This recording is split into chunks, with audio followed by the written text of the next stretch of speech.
बंधनों का रस्सा खोलते नहीं, इसीलिए तो नाम हमारी यहां पड़ी है। ये बंधन का वो मैंने सभी आप लोगों से हाथ जोड़ के वंदना करता हूँ। हमारा जो चैनल है श्री सोनू महाराज, वो चैनल जरूर सब्सक्राइब करें और इन वीडियो को शेयर करते रहिए। बोले वृंदावन बिहारी लाल की, बोले गौ मात की, बोले बाल गोपाल की, बोलो राधे। एक लाइन तो आपको बोलनी पड़ेगी। करो ऊपर हाथ करो। मैं आपको सत्संग में बहुत परेशान करूंगा सच में। आधे लोग तो सत्संग में ऐसे ही नहीं आते, वो बोलते महाराज ऊपर हाथ बहुत करवाते हैं, भजन बहुत गवाते हैं। एक काम करो, ब्याह में ही अपने दूजा ने ठेको दे देनो कि फेरा तू खाई ले, हीक मने दिरा दीजिए। यही करो ना। मैं इसीलिए बोलता हूँ कि आरती करो तो खुद गा के करो, वो कैसेट वाली आरती नहीं होनी चाहिए। खुद आरती करो, खुद गाओ, करो ऊपर हाथ करो। राधे नीचे हाथ मत कर, जो लाइन गानी है। भाई परीक्षा तो लेनी बहुत जरूरी है। अरे राम सुमेर ले सुकरत कर ले, राम सुमेर ले सुकरत कर ले, आगे आडो चेत सके तो चेत मानवीरी तो ही रे चा, चेत सके तो चेत मानवी। राधे। अब कई लोगों की बातें सुनोगे तो बड़ा अछुम्बा आएगा महाराज। क्या कोई भजन करने री टेम में हाल तो 12 साल रही हो। ये मारा भाई थार कने एग्रीमेंट है, तू बुढ़ो रेन मरी। कोई एग्रीमेंट है किसके पास? आप तैयारी करते हो कोई बिजनेस करने की या अपनी लाइफ सेटल करने की, तो 15 साल बाद में मुझे लग रहा है कि आप तैयारियां कर लेते हो। मुझे क्या करना है जिंदगी में, डिसीजन क्या लेना है। 12वीं क्लास के बाद में छात्र छात्राएं अपना डिसीजन लेते जो सब्जेक्ट लेना है। ऐसे थोड़ी करेंगे बीएड करने के बाद में सोचेंगे कौन सा सब्जेक्ट चाहिए मुझे। ऐसे सोचते हैं कोई बच्चे? एजुकेशन में ऐसा सोचते हो क्या कि बीएड करेंगे बाद में देखा जाएगा? नहीं, डिसीजन 12वीं क्लास के बाद में हो जाता है कि मुझे कौन सा सब्जेक्ट लेना है, कौन सी तरफ जाना है, मुझे किस लाइन में जाना है। सारी तैयारी पहले करते हो ना। बस हम यही कहना चाहते हैं, जब आप बिजनेस का भी कोई प्लानिंग बनाते हो तो 15 साल के बाद उम्र के बाद में शायद आप बनाना स्टार्ट कर दे हो, तैयारी कर देते हो। ऐसे थोड़ी करते हो कि यार 8 साल तो रेवन दे फंस दे को धंधा में हो चो। ऐसा सोचते हो कभी कि 60 साल की उम्र होने दे, बाद में हम सोचेंगे कि मुझे क्या धंधा करना है, क्या धंधा नहीं करना है। बस तो हम वो ही कहते हैं। आप क्यों सोचते हो कि मैं बूढ़ा होऊंगा तो माला फेरूंगा, मैं बूढ़ा होऊंगा तो भजन करूंगा? क्यों सोचते हो आप? बालपणा में हरि ने भजे तीर्थ करे वरी आश, कब मिलेगो मेरो छोटो सो वो भक्त, हरि बैठा था उदास। अरे भक्त तो उस छोटे से भक्त को देखना चाहते हैं कि भाई संसार में एक ध्यान रखो, आप रे 2 बेटा है, 4 बेटा है, 5 बेटा है, आपने सबू ज्यादा लाड ढांगो नैन क्या माते रेवे कि नहीं रेवे? मोटोड़ो कटी रो तो फिर कोई दिक्कत नहीं, वो नैन क्यों कटी नहीं जावनो। जो हाल तो पगा हाल नहीं ही क्यों दुनिया के बारे में कुछ नहीं जानता, उस बच्चे के लिए आपको कितनी चिंताएं होती। आधे घंटों नहीं दिखे रहे तो हालत खराब हो जाती है। एक बच्चे के साथ में ऐसा ही हुआ कि कहीं गए थे पति और पत्नी मेले में। पत्नी कुछ खरीद रही थी तो मेला, वो छोटा सा बच्चा गुम हो गया, कहीं निकल गया बेचारा, पता नहीं था कि मुझे यहां खड़ा रहना है। और जैसे ही निकला, महाराज मैं क्या बोलूं महाराज, वो भाई इतनी रोई कि 20 मिनट बाद में बेहोश हो गई। मारो बच्चों, मारो बच्चों, मारो बच्चों, मारो बच्चों। पति बोल रहा है थोड़ा तो शांति रख। कैसे शांति रखूं? मेरे वो कलेजे का टुकड़ा, मैं नहीं रह सकती उसके बिना। पति दे मेरा बच्चा नहीं मिला ने, बस सोच लेना मेरी लाश घर पे जाएगी, मैं जिंदा नहीं चल पाऊंगी। पति बोल रहे हैं तू मुझे कमजोर कर रही है। कि कमजोर नहीं, बस मैं नहीं रह पाऊंगी उसके बिना। 20 मिनट हुआ, कोई वहां पे जाके देखा तो बच्चा मिल गया। अनाउंस किया कि एक छोटा सा बच्चा रोता हुआ यहाँ मिला है, किसका बच्चा हो तो ले जाए। ऐसे शर्ट पहना हुआ, इसका नाम बहुत बता नहीं पा रहा है। जैसे दौड़ के गए तो उन्हीं का बच्चा था। वो बच्चे को लिया, इतनी जोरदार चिल्लाई, इतनी जोरदार चिल्लाई, सारे वहां पे कितने लोग खड़े थे सारे रोने लग गए। क्या प्यार है, क्या पगली है ये बच्चे के लिए, कितना जान दे देती है माँ। ये सारा दृश्य बेटा, वो पति देख रहा है। घर को गए, अब वो छाती से चेप के रख रही है, अंगुली भी नहीं पकड़ के चला रही। नहीं तू यहां रहे, बस तुझे नीचा भी नहीं उतारूंगी मैं। जैसे ही घर पे गए वो पति ने बोला लक्ष्मी जी कि हाँ पतिदेव, 2 जोड़ी कपड़े आपके निकालो, 2 जोड़ी कपड़े मेरे निकालो, 2 जोड़ी कपड़े छोटू के निकालो और एक सूटकेस में पैक कर लो। कि कहाँ जा रहे हो? कि मुझे कुछ इमीडिएटली है और आपको साथ में चलना है मेरे साथ में। अरे पतिदेव कहाँ जा रहे हो, बता तो दो। कि मैं आगे जाके बताऊंगा। रेलवे स्टेशन गए, ट्रेन में बैठे। जो ट्रेन गांव की तरफ जा रही थी, उधर ट्रेन जा रही थी। उसने बोला कि कहाँ जा रहे हो पतिदेव, बता तो दो। कि पगली, तेरा बच्चा 20 मिनट के लिए तेरे से दूर हो गया तो तेरी ये हालत हो गई। 20 मिनट के लिए तेरा बच्चा तेरी माँ तेरे से दूर हो गया तो तेरी ये हालत हो गई। और ये बेटा 15 साल से अपनी माँ से दूर बैठा है। मेरी माँ में क्या बीतती होगी। आज मुझे पता चल गया कि मन के उपरांत कहती है बेटा मैं ठीक हूं, पर वो ठीक नहीं है। माँ मुझे खुश रखने के लिए झूठ बोलती है, पर मुझे पता है मैं एक ही बेटा हूं। मेरी बहुत याद आता कि उसको। चला गया गांव और माँ के चरणों में जाके बोला माँ अब तेरा लाडला तेरे से कभी दूर नहीं होगा, ये मेरा वचन है। तो ये देवियों, आपका बेटा आपसे दूर जाता है, आपको दुख लगता है कि सुख पाते हो? नहीं अच्छा लगता है आपका बेटा आपसे नहीं बोलता है तो? आपको खुशियां मिलती हैं? नहीं मिलती? तो मैं एक प्रश्न करूं, तो आप का पति किसी मां का बेटा है, प्लीज अपनी मां से, उसकी मां से उसको दूर मत कीजिए। बड़ा पाप लगेगा आपको, बड़ा पाप लगेगा। आपके बेटे को आप दूर देखना नहीं चाहती और अपने पति को बोलती मैं हौजी रे बेड़ी नहीं रहूं। भाई ये अन्याय नहीं तो क्या है? क्या आप हौजी में नहीं बीतती रही? क्या हौजी ने याद नहीं आवे बेटा री? क्या फीलिंगता नहीं आती उनको? तो पछे ए बात तो करो ही क्यों थे? हाँ इतना कर सकते हो, बेड़ा नहीं रहो, कोई दिक्कत नहीं है। हम ये नहीं बोलेंगे कि भाई आप साथ में रहो, पर एक पॉइंट है आपके पास में। पति को ये ज्ञान तो दे सकते हो कि पति देव मेरे लिए, मेरी बातों में आकर आप अपनी मां से कभी झगड़ा मत करना प्लीज। आप मेरी बातों में आकर अपने पापा से कभी झगड़ा मत करना। मेरी बातों में आकर हे पति देव आपके भाइयों से बोलना बंद मत करना। मेरी बातों में आकर आपके परिवार से कभी बिछड़ना मत। साथ में मत रहो, कोई दिक्कत नहीं है, पर आप उनसे बोलना बंद मत करो। इतनी मेहरबानी कर दो, वही काफी है बस। इतनी एडवाइस दे सकते हो।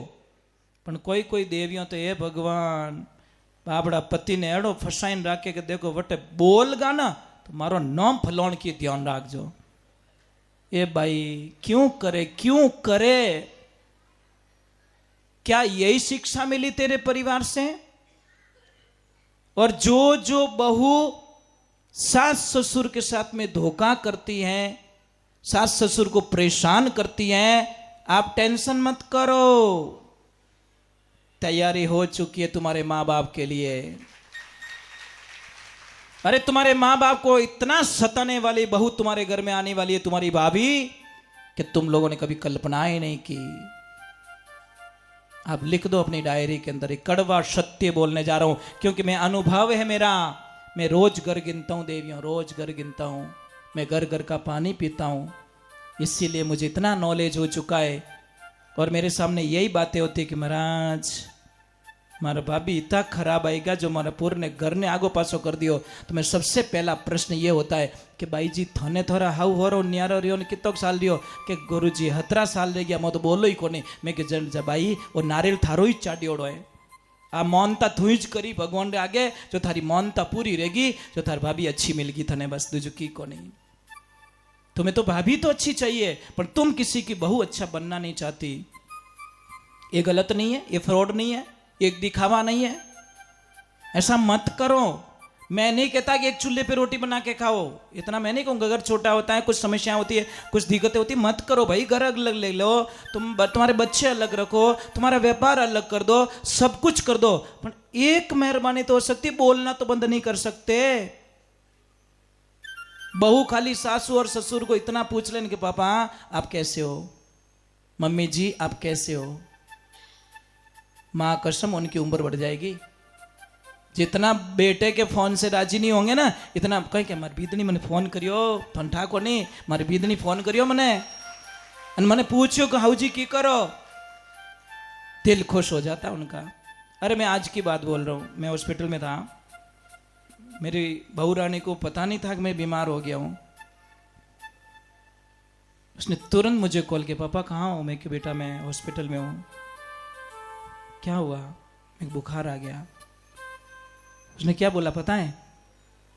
कि आप अभी की अभी निकलो वहां से, या फिर मैं आऊं वहां पे। अरे मैं बेटा इतनी दिक्कत नहीं है मेरे को। नहीं पापा आपकी तबीयत ठीक नहीं है, मुझे नहीं लग रहा अच्छा। क्या भाव है महाराज। मैंने समझाया उसको, बेटा ऐसा कुछ भी नहीं है, मैं ठीक हूं, मुझे कोई प्रॉब्लम नहीं है। नहीं कहता हावड़ नहीं बोले रही हो, मारा मन ठा पड़ रही है, भाव नहीं रहता तो क्या? अरे छोरे तो मोंदा रिया नहीं, कहीं मांदा तो दुनिया रेवे, ये भी बोल सकती थी वो। कारण क्या है? हमें अच्छा बनना पड़ेगा, इन चीजों को समझना पड़ेगा आप लोगों को। ये सत्संग, ये भागवत, ये कब हमारे जीवन में काम करेगी? जब उनको फॉलो करेंगे। पहले प्लेटफॉर्म हमको सही करना पड़ेगा, हमें पहले वो कंप्लीट करना पड़ेगा, तो आगे की कुछ भूमिका बनेगी। नहीं बनेगी। डायरेक्ट खेत ने बिना हड़ियां करियो बीज वावो तो उगेला। तो हम ये बातें क्यों बताते? ताकि ये बीज बोने जा रहे हैं, ये कथा का बीज आपकी जिंदगी में बोने जा रहे हैं, तो आपको माइंडली और आपके दिमाग से, आपके दिल से हम पहले साफ कर सके गंदगियां, और वो सिर्फ एक भगवान की कथा कर सकती है। चलो एक बार जय बोलते, बोलिए श्री भगवान की राधे। थोड़ा जोर से बोलो भाई, कंजूसी मत कीजिए, थोड़ा जोर से राधे। थोड़ा प्रभु जी आप थोड़े धूप में बैठे हो भैया, आप थोड़े धूप में बैठे हो, थोड़े छाए में बैठ जाओ ना। अच्छा धूप अच्छी लग रही है, वाह वाह ठीक है, मैं कब से देख रहा हूं धूप में बैठे हो आप लोग। चलो एक बार जय बोलते, बोलिए राधे, जय श्री कृष्णा।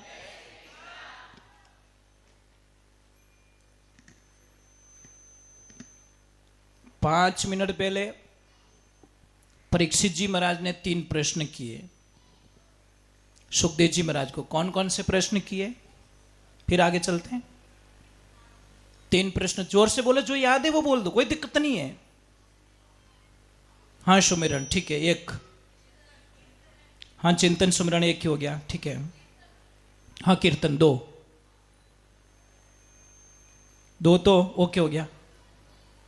हाँ रूप जी बता रहे हैं, ठीक है ओके। श्रवण, ध्यान से सुनो, चिंतन करो और कीर्तन करो। ये मैं रिपीट क्यों कर रहा हूं? ताकि आप 5 मिनट पहले हमने थाली में रोटी डाली है, उसके बारे में पूछ लिया जाए कि 5 मिनट पहला कहीं आयो तो वो के मंठा को नहीं तो खावनो ताको राख्यो। ए तेरी बोली हो तेरी, इतनी अच्छी चीज थाली में डाली तो वो तुझे याद भी नहीं कि नहीं अरे भूख लगड़ी कि नहीं याद आवे अये जो कोई बाईपास। और ध्यान रखना जो आदमी आँच आँचे रोटी खावे वो बीमार घणो रेवे, वो ध्यान रखजो। रोटी जीमो, एक तो टीवी बंद होनी चाहिए, टीवी देख थोड़ा नहीं जीमना, एक मोबाइल बंद होना चाहिए। ये 2 चीजें बंद करके भोजन करो, आपको बीमारी नहीं आएगी महाराज। पर नहीं हेलो પછી આગલો કે કોઈ ખાવેરી આવ્યો ઠૂસે રહ્યો માહે પછી बात करता थोड़ी देर। पर नहीं हमारी आदत है, मोबाइल चालू कीजिए, इधर भी चालू, कोई तो रोटी खाता वीडियो कॉल करे, अबे छोको घणो लागे। तो एक भाई एक मम्मी फोन करियो बेटा ने कि बेटा जल्दी आओ घरे, थारी बिदणी रे कन कोई रह गयो, इन्हें टेंशन रहेगी, प्रॉब्लम में वहां। और छत माते उभी है, मैं देखी विने विने आंखियों तिरछी रियोड़ी है, विने मुंडो ही तिरछू रियोड़ो, यूं रियोड़ो, तू जल्दी आ बेटा। मम्मी क्यों बेटो क्यों कहीं रियो कहीं, अरे मैं आ रहा हूँ। 1 मिनट बाद में बेटे को होश है कि मैं एक बार वापस तो पूछ लूँ कि मम्मी ये बता वो कहाँ खड़ी है, कि छत पे खड़ी है। अच्छा उसका वो किधर देख रही है, कि उधर शहर की तरफ देख रही है। तो ये बता बिना हाथ में मोबाइल है कि नहीं है, कि मोबाइल तो है, कि मोबाइल यूं पकड़ी और हम पकड़ी उड़ो कि हाँ ये मम्मी वो सेल्फी रो चक्कर है, कोई मंदी नहीं रही, कुछ नहीं हुआ, वो सेल्फी खींच रही है। मनी डापा चुप करियो कि मन ठा कि वहां बस सेल्फी चक्कर में मुंडो यूं करती रहे, यूं करती रही, आंखें यूं करती रहे। सेल्फी आड़ा मुंडो देख जो बीड़ी खेचतो वे जो आवे। क्या हमारा सेल्फी के चक्कर में कितने लोगों की जान चली गई, कितने लोग मर गए पता है, इस मोबाइल ने कितने लोगों की जान ले ली। क्या तो बछेड़ खाएगा और कैलकट खाड़ा में पड़ेगा। हम रोज सुनते कि सेल्फी लेते लेते वहां इतने लोग मर गए, इतने लोग मर गए, इतने लोग मर गए। अरे भाई क्यों जिंदगी को बर्बाद कर रहे हैं हम लोग, क्यों सेल्फी के चक्कर में अपने पूरे कैरियर को खत्म कर रहे हैं, पूरी लाइफ को खत्म कर रहे हैं। चलो 3 प्रश्न हुए हैं, श्रवण, स्मरण और कीर्तन। कीर्तन हमने अभी किया। आगे का प्रश्न और आ रहे हैं कि गुरुदेव मेरे मन में एक शंका है कि भगवान जल्दी इजीली किसको मिलते हैं, मतलब ज्यादा हार्ड नहीं, एक तो सीधो रास्तों ने एक घूमना आवे वो रास्तों, कोई इजीली रास्ता हो तो मुझे बताओ। भाई आपको ट्रेन के 24 घंटे की यात्रा आपको अगर 2 घंटे में पूरी करनी है तो आपको फ्लाइट पकड़नी ही पड़ेगी, दूसरा कोई ऑप्शन नहीं है। फ्लाइट से ही हम 2 घंटे में वो यात्रा पूरी कर सकते हैं 24 घंटे की। तो हमको इजीली रास्ता पकड़ना है तो कोई न कोई जरिया तो होना चाहिए, कोई सिस्टम तो होना चाहिए। तो परीक्षित जी महाराज को सुखदेव जी महाराज ने वापस प्रश्न किया कि आप बता दो थोड़ा, आपका अनुभव तो बताओ, फिर मैं बताऊंगा, उत्तर तो मैं दूंगा परंतु आपका अनुभव भी तो चाहिए, खाली मैं बोलता रहूंगा, आप भी तो कुछ बोलो। तो सुखदेव जी महाराज ने पूछा तो सामने वाले परीक्षित जी महाराज ने जवाब दिया कि गुरुजी मुझे ऐसा लग रहा है कि शायद दिन में 5 बार स्नान करने वाले को भगवान जल्दी मिलते होंगे। कितनी बार? 5 बार स्नान करने वाले को भगवान जल्दी मिलते होंगे। तो सुखदेव जी महाराज कहने लगे अगर 5 बार स्नान करने वाले को भगवान पहले मिलते तो मछलियां और कछुए तो पानी में ही रहते हैं, उनको तो भगवान फास्ट मिलना चाहिए। कि चलो ये वरम भी निकल गया। दूसरा प्रश्न था कि क्या उम्र का कोई लेवल होता है कि 50 साल बाद में ही माला मान्य होती है, भक्ति मान्य होती है? तो उन्होंने मना कर दिया कि नहीं ऐसा कुछ भी नहीं है, तुम्हारा भरम है। ध्रुव जी महाराज की उम्र बहुत छोटी थी, छोटी सी उम्र में भगवान उनको दर्शन दे दिए। फिर आया जाति का कि कोई उच्च जाति का कोई, और डिग्री का आया कि कोई अच्छी डिग्री हो और डिग्री वाला ही अच्छे श्लोक जानता हो, अच्छे मंत्र जानता हो, अच्छी साधनाएं जानता हो, अच्छा तपस्या करता हो, एक टाइम खाना खाता हो, उसी को भगवान मिलते हैं कि नहीं? ऐसा कुछ भी नहीं है। अगर डिग्री की आवश्यकता होती तो गजेंद्र के पास में, हाथी के पास में कौन सी डिग्री थी? गज और मगर लड़े जड़ भीतर, लड़त लड़त गजहारी, जव परी सुन रही बारे जद राम ही राम पुकारी, राम रामाने भरोसा भारी। भगवान को हाथी के पास में कोई डिग्री नहीं थी। मगरमच्छ और हाथी के बीच में एक दोस्ती थी, और दोस्ती भी इतनी बढ़िया दोस्ती थी कि एक दूसरे बिना मिलते रहते नहीं थे। एक दिन हाथी का पता नहीं क्या मन बन गया, परिवार को बोला मैं थोड़ा मेरे मित्रों के साथ में खेल के आता हूं। तो उसकी पत्नी ने बोला कि पतिदेव, दोस्त माते इतो ही भरोसा नहीं करना कि हद ज्यादा रह जाए। मैं आप सबको कह रहा हूं, आपके दोस्त पे आप हद से ज्यादा भरोसा करोगे तो आपके परिवार में बर्बादी के अलावा कुछ नहीं आएगा। Not share your personal life. अपने दोस्त के सामने अपना पर्सनल कोई भी दुख हो, कोई भी समस्या हो, वो कभी मत सुनाइए, क्योंकि आज सुन लेगा दिल से और कल थारे ओटा काटना स्टार्ट कर दी कि मैं जानू थने जानू, थने ऊंचा रेन नहीं बोलन देला। और माताएं बहने तो इनमें बहुत अव्वल है। वे जिन्हें हम ही कहते मारी चाबी अटे ना तिजोरी अटे पड़ी, मारा एटीएम रा नंबर है, પછી बैलेंस तो उड़नो ही है, बैलेंस तो उड़नो ही है महाराज। छोटी सी गलती, हैदराबाद की सत्य घटना बताता हूं, छोटी सी गलती, छोटी सी, पर मैं बोलता हूं उस परिवार का कभी भला नहीं हो सकता साहब, कभी भला नहीं हो सकता। ये गारंटी है, जिसने भी वो कृत्य किया है कभी नहीं होगा, क्योंकि चोरी किया हुआ सोना चांदी घर में सुख शांति नहीं ला सकता। छोटी सी घटना, कोई फंक्शन में गए थे, कोई मेहमान आए थे, तो उन्होंने बोला कि वहां मत रुको, हमारे घर में व्यवस्था है, आप यहां पधार जाइए। पधारे वो बेचारे, आए, रुके, तो वो बाई ने क्या बोला, जो आई मेहमान बन के, वो क्या बोली, मैं 1-2 मिनट चेंज करती हूं। तो बाई इतनी अच्छी थी, उसने बोला मेरे रूम में जाके चेंज कर लो ना। ठीक है, कर दिया चेंज, साथ साथ में जो गहना पड़ा था उठा लिया उसने, और फिर बाहर आके बोलती कि नहीं हमारे तो किसी और के वहां पे जाना है, वहां रुकेंगे हम लोग, यहां तो भोजन कर लेते हैं। महाराज क्या बोलो, 20 लाख का गहना लेके चली गई वो, 20 लाख रुपए का। अब उन परिवार में कहीं बीतती हो महाराज।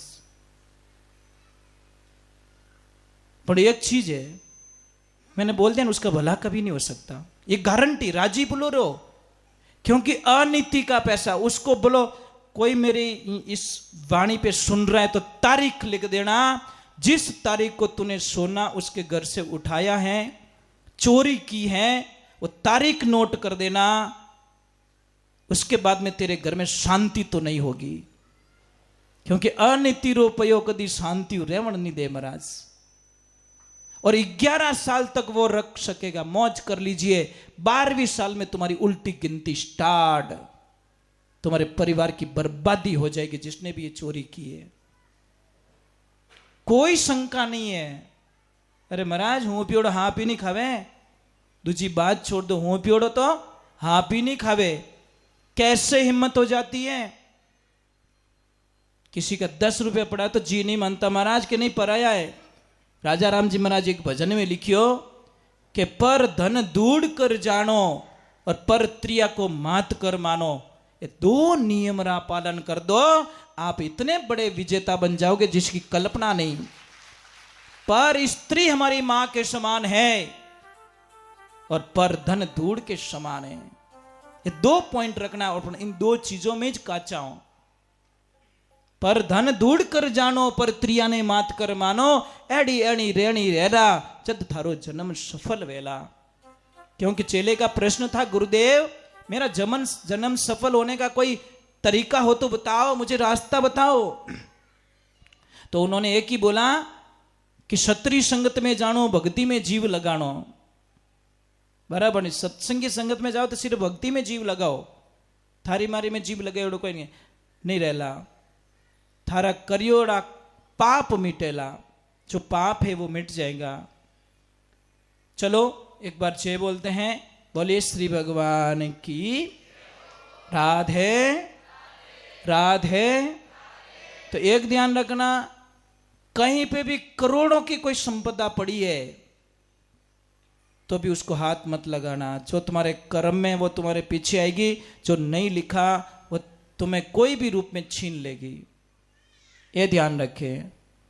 रंका और बंका दोनों पति पत्नी, दोनों भगवान की भक्ति करते हैं महाराज, और बहुत बढ़िया भक्ति करते, दोनों पति पत्नी साधना करते। देखो कितना नसीब, दोनों भगवान की भक्ति कर रहे हैं।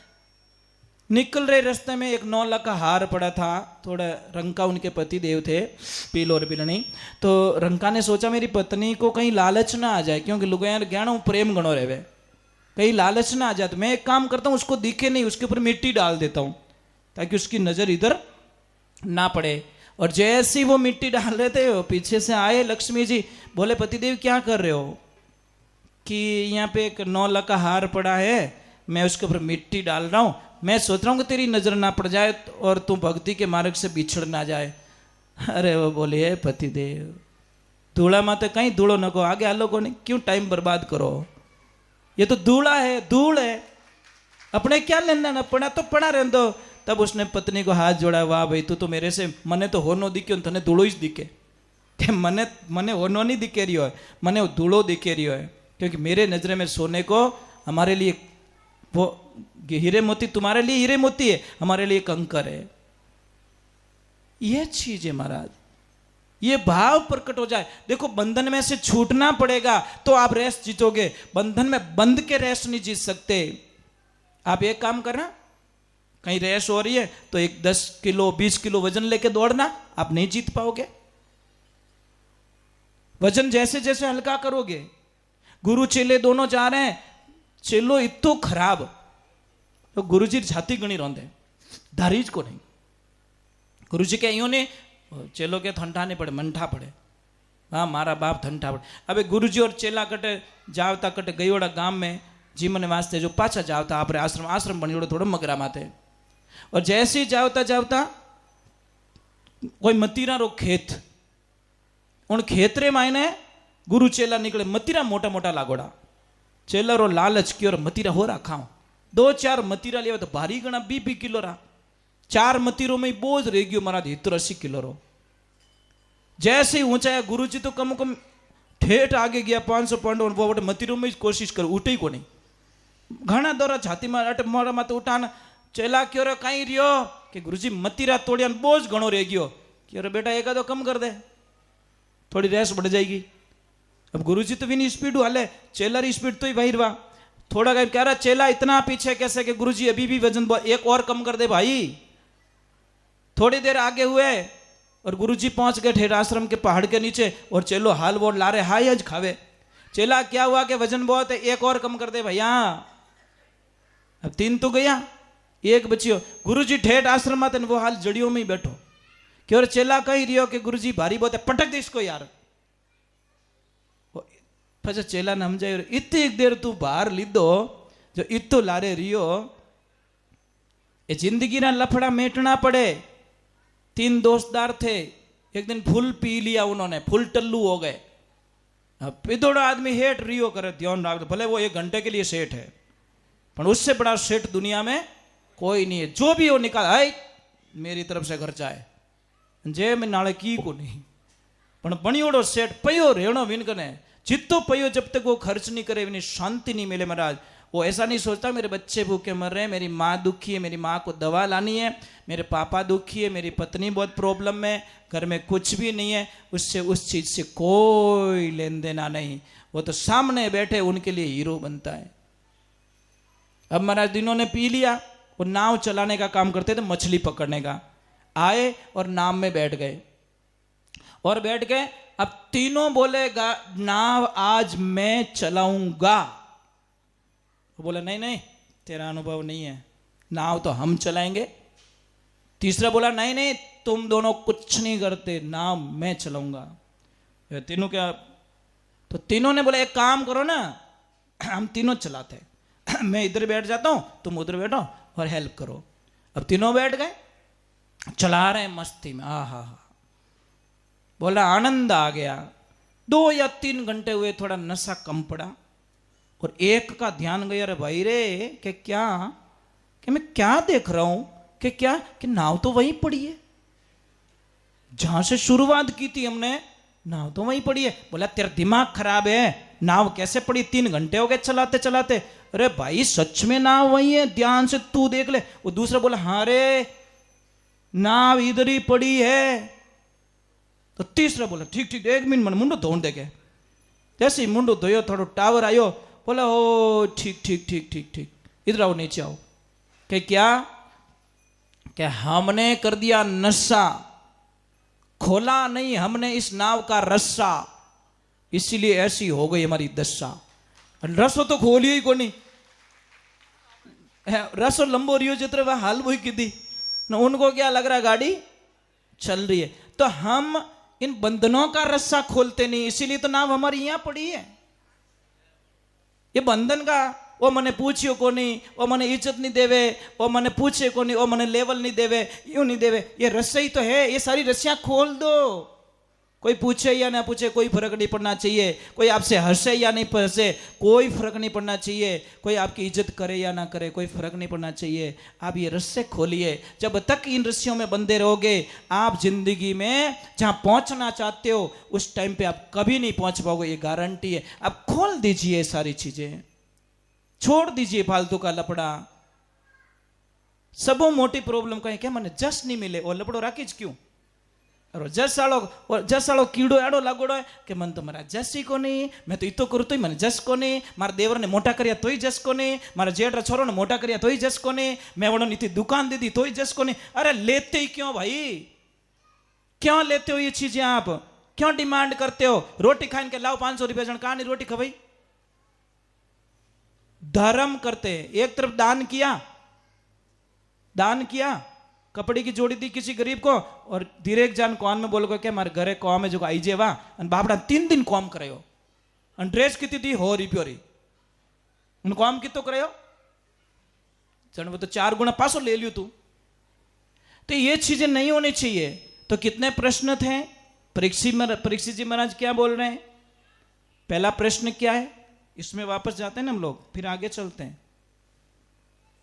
कि भगवान इजीली कैसे मिलते हैं। क्या नित्य स्नान करने वाले को, क्या अच्छे पढ़े लिखे को, और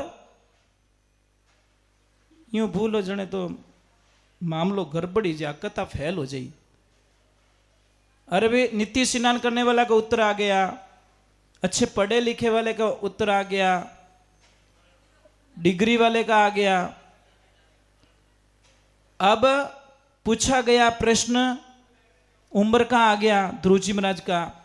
अब प्रश्न चला गया है जाति विशेष पे कि क्या भगवान से मिलने के लिए उच्च जाति में जन्म लेना जरूरी है। यहां आपको एक बहुत बड़ा विचारधारा मिलेगी। तुरंत मना कर दिया कि नहीं, उच्च जाति में जन्म लेने का कोई कारण नहीं है। छोटा सा एक कीर्तन हो जाए, ठीक है। आप बहुत अच्छे लोग हो, सच में बहुत अच्छे, नहीं बहुत अच्छे हो। आपको पता है सबसे बड़ी अच्छी बात क्या बोल रहा हूं, रक्षाबंधन की सीजन चल रही है फुल, तो भी आप टाइम निकाल के आए साहब, धन्यवाद आपको, धन्यवाद है। इतने फंसे हुए हो, मतलब इतने फंसे हुए हो, सबके धंधे में, मिठाई वाले को मिठाई की सीजन है, किराना वाले को सीजन है, वो सबको सीजन चल रही है, तो भी आप अपना अमूल्य समय निकाल के फिर ही आदमी आवे विनो कोई बड़ी बात नहीं, वो तो फिर ही वट नहीं तो अटे, परंतु इतना काम में आप फंसे हुए हो फिर भी आप कथा में आए हो, आपको कोटि कोटि प्रणाम है।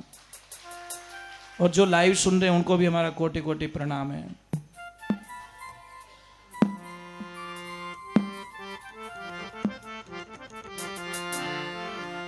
अब जाति विशेष पे किसी ने डाल दिया कि क्या भगवान से मिलने के लिए उच्च जाति में जन्म लेना जरूरी है। तो यहां पे एक प्रश्न आता है, क्योंकि जाति कभी ऊंच और नीच नहीं होती। आदमी ऊंच नीच होता है अपने कर्मों के अनुसार। अच्छे घराने में जन्म लेकर अगर गलत कर्म करेगा तो वो आदमी नीचा है, और एकदम गरीब से गरीब परिवार में जन्म लेके भी अगर कर्म अच्छे करता है तो वो आदमी सबसे धनवान है, इसमें कोई शंका नहीं है। पैसों से धनवान हो कोई जरूरी नहीं है। मैंने कल भी बताया कि धनवान हो चाहे आयुवान हो चाहे बलवान हो, पर सबसे बड़ा माना गया ज्ञानवान को। एक छोटी सी बात है, जैसे कोई करोड़पति आदमी है, पैसे वाला आदमी है, उसने 5 करोड़ का बंगला बना दिया। कितना? 5 करोड़ का बंगला। मां कसम उस बंगले पे आप कभी नारियल चढ़ाने जाते हो क्या? कि हेड जी बंगलो बढ़िया बनायो, चाहते हो कभी? चढ़ाओ ना, बेचारे ने कितनी मेहनत की, 5 करोड़ का बंगला बनाया तुम्हारे लिए, देखने के लिए। नो एंट्री, अंदर नहीं आ सकते आप। बंगला कितने का है? 5 करोड़ का। पर किसी भक्त ने, किसी संत ने एक छोटा सा कृष्ण का मंदिर बना दिया, जिसमें 5 करोड़ खर्चा नहीं हुआ, 1 सवा लाख रुपए का खर्चा हुआ, छोटा सा मंदिर बना दिया। मां कसम वहां पे जाते ही आपका सिर झुकता है कि नहीं झुकता? झुकता है ना, ऑटोमेटिक झुक जाता, कहने की जरूरत नहीं है।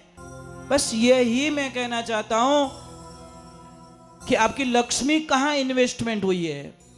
यहां गाय माता के लिए इन्वेस्टमेंट किया है तो आप नसीब वाले हो कि आपके पैसे गाय माता के दरबार में लगे हैं।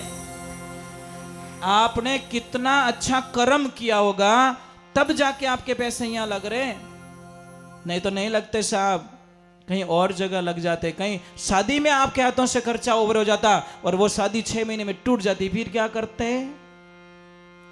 पर शादी में कम और ज्यादा इधर लगा होता। मुझे विश्वास है महाराज, गौ माता के आशीर्वाद से वो शादी टूटती नहीं महाराज, नहीं टूटती। आप ट्राई करके देख लीजिए, आप गाय माता का आशीर्वाद ले, जैसे ही शादी हो जाए आप गौ माता का दर्शन करवाइए। एक बच्ची ने अपने पापा को बोला कि पापा मेरी शादी कर रहे हो आपके यहाँ? सत्संगी थी वो, भगवान की कथा में जाने वाली थी, टाइमों टाइम भगवान का भजन सुनने वाली बच्ची थी, वो फिल्में देखने वाली बच्ची नहीं थी, डांस क्लब में जाने वाली बच्ची नहीं थी। वो बच्ची थी सत्संग में जाने वाली। महाराज उस बच्ची को देखनो, पापा ने बोला कि पापा को बोला कितना खर्चा कर रहे हो पापा? कि बेटा मैं कम से कम 5 करोड़ रुपए का खर्चा तेरी शादी में करूंगा। तो उस बच्चे ने बोला मैं शादी करूंगी नहीं। कि क्या कमी रह गई? कि ये तो कमी रह गई, खर्चा नहीं करना मेरी शादी में, बिल्कुल खर्चा नहीं करोगे आप। जो पैसा है ना पापा सारे ऑर्डर कैंसिल कर दो, तो मैं शादी करूंगी और 108 गरीब परिवारों को मकान बना के दो, उनकी चाबी दूंगी और उनका आशीर्वाद लेके मैं शादी करके ससुराल चली जाऊंगी। मुझे गहने की जरूरत नहीं है, मुझे गाड़ी की जरूरत नहीं है, मुझे बंगले की जरूरत है, कुछ भी जरूरत नहीं है।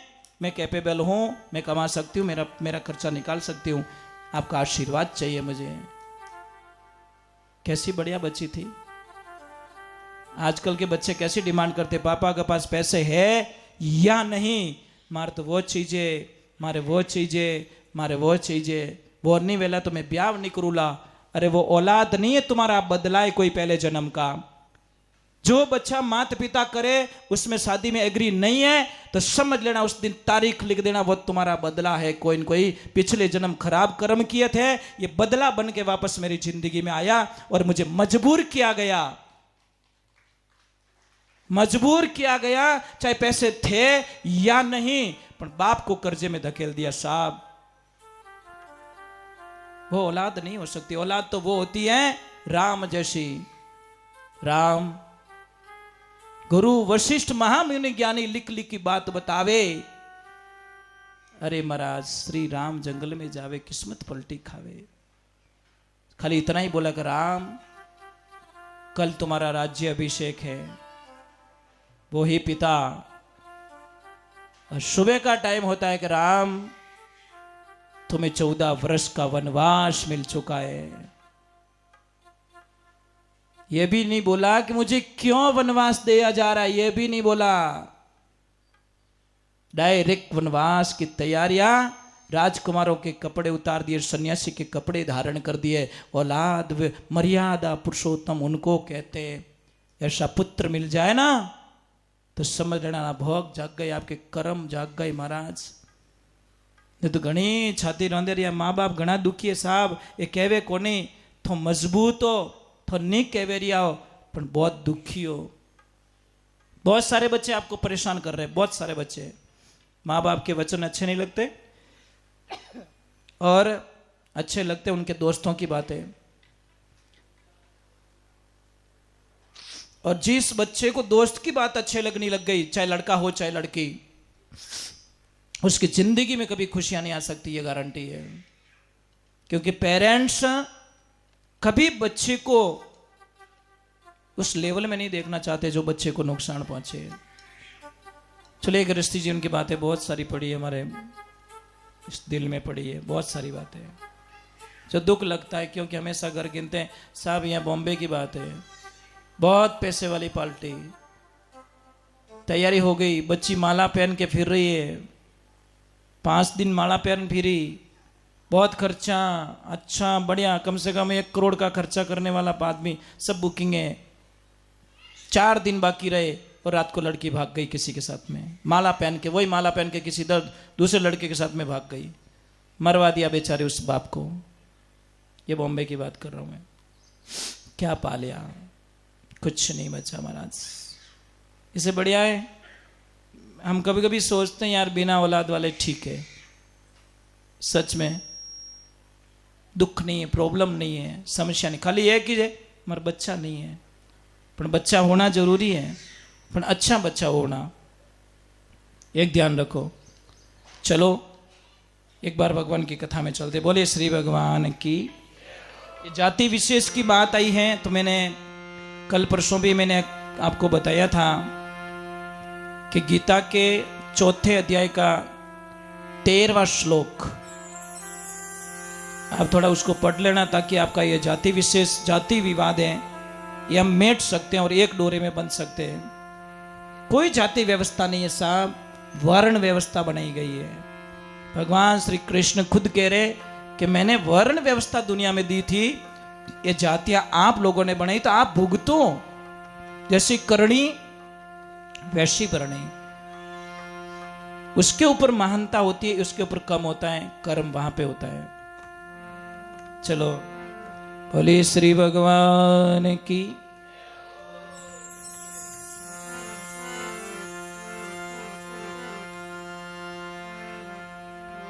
जो जाति का बात कर रहे हैं ना उनके लिए बोल रहा हूं।